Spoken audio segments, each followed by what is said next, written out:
While the world is reeling under the effects of the lockdown being imposed in different countries in varied time frames, our economy seems to be the most hard hit. With plunging oil prices to increasing unemployment rates to shutting down of many industries, we are being battered on all fronts. But one prospect that is getting more attractive day by day and could withstand the slowdown triggered by this lockdown is the Bitcoin.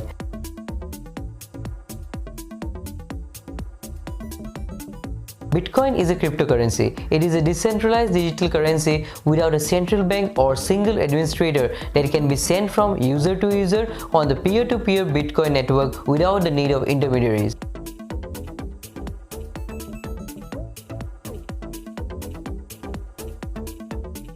Satoshi Nakamoto is the name used by the presumed pseudonymous person or the person who developed Bitcoin, authored the Bitcoin white paper, created and deployed Bitcoin's original reference implementation. As part of the implementation, Nakamoto also devised the first blockchain database, which came into effect from 3rd January 2009.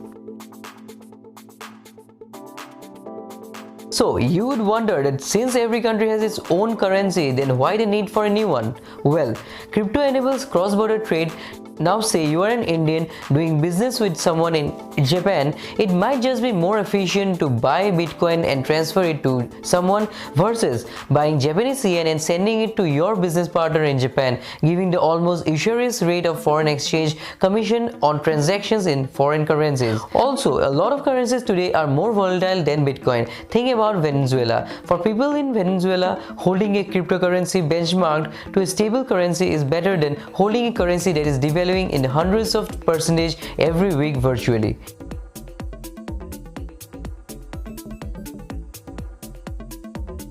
Added to it is the fact that one of the most significant of all features of Bitcoin is its decentralized system and open source nature.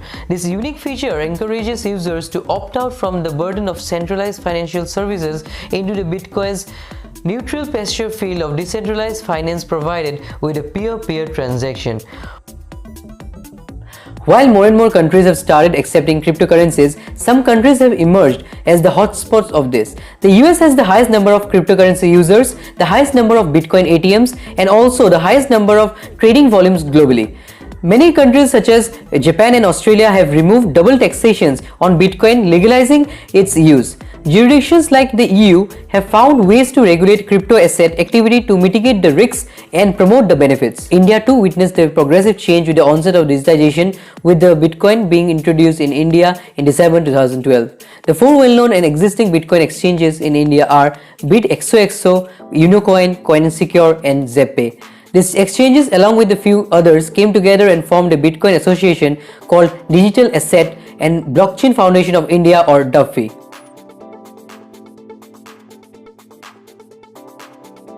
But all this came to a standstill when Reserve Bank of India virtually banned cryptocurrency trading in India, as in a circular issued on April 6, 2018, which directed that all entities regulated by it do not deal in virtual currencies or provide services for facilitating any person or entity in dealing with or settling those.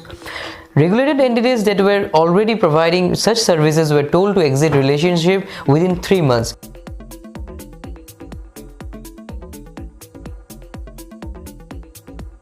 As a result, some Indian-born Bitcoin hubs like the WazirX, BioCoin, Unocoin were looking at the bleak future ahead, while others had taken the drastic decision to register their companies abroad to skirt adverse legislation in India. But a historic decision by the SC reverting the ban was a big relief to spark the growth of India as a crypto hub.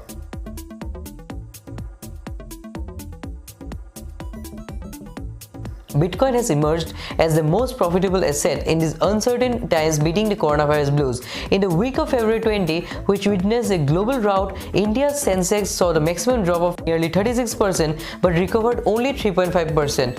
During the same period, the S&P fell over 34% but recovered 7.5%, while the French CAC 40 and German DAX fell nearly 38% but only recovered roughly 10% of that all. Bitcoin has emerged as the most profitable asset in these uncertain times, beating the coronavirus blues. In the week of February 20, which witnessed a global rout, India's Sensex saw the maximum drop of nearly 36% but recovered only 3.5%. During the same period, the S&P fell over 34% but recovered 7.5%, while the French CAC 40 and German DAX fell nearly 38% but only recovered roughly 10% of that fall. Brent crude too cracked nearly 57% and only recovered 4%, but Bitcoin, which witnessed a sharp fall of nearly 57%, recovered almost 27% of that fall, becoming the best performing asset class in the last 1 year.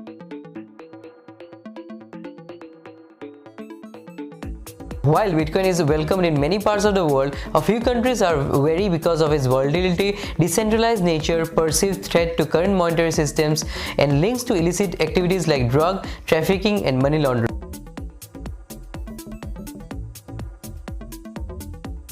So, while the world has undergone a major digitization boom, we are still a long way from completely relying on tech gizmos for our very crucial activities.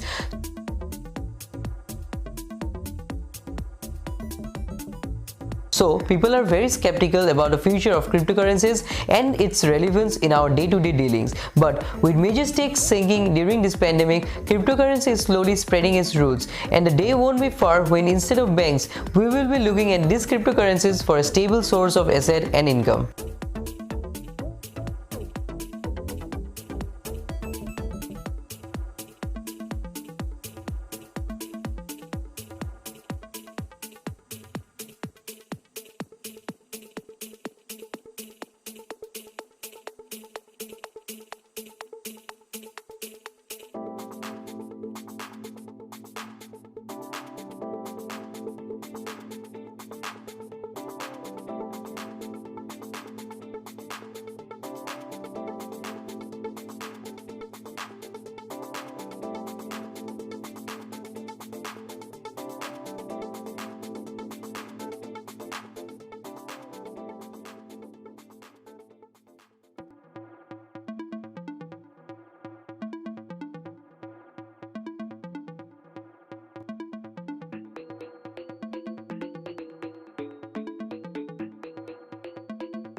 Like, share and subscribe.